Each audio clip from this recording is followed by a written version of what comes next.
الصغيرين والزوجة فلتحصر فيهم وليست هي ميراثا، والله أعلم. كيف تحسب زكاة المشروعات العقارية قيد التطوير، وما الذي يدخل في وعائها، وما الذي يحسم منه؟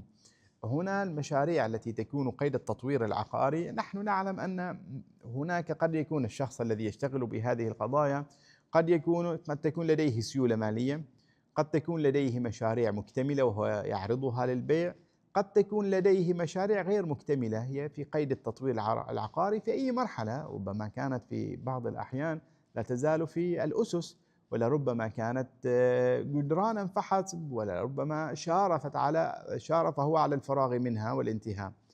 هذه كلها تحسب على أنها موجودات في الوعاء الزكوي، فيحسب المعروض منها بالقيمة السوقية، ويحسب الذي لم يفرغ من بنائه بقيمته السوقية على تلك الحال، وإن كانت هنالك سيولة مادية فليحسبها وليجمع هذا، ولتكن هذه موجوداته في الوعاء الزكوي.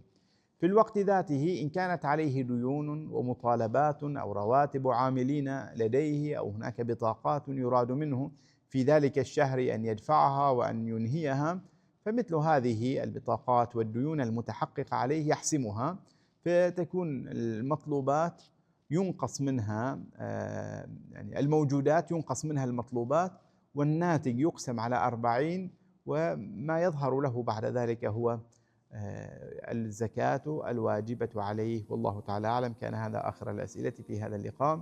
أسأل الله سبحانه وتعالى أن يأجرنا وأن يتقبل منا صالحات الأعمال، وصلى الله على سيدنا محمد وعلى آله وصحبه أجمعين.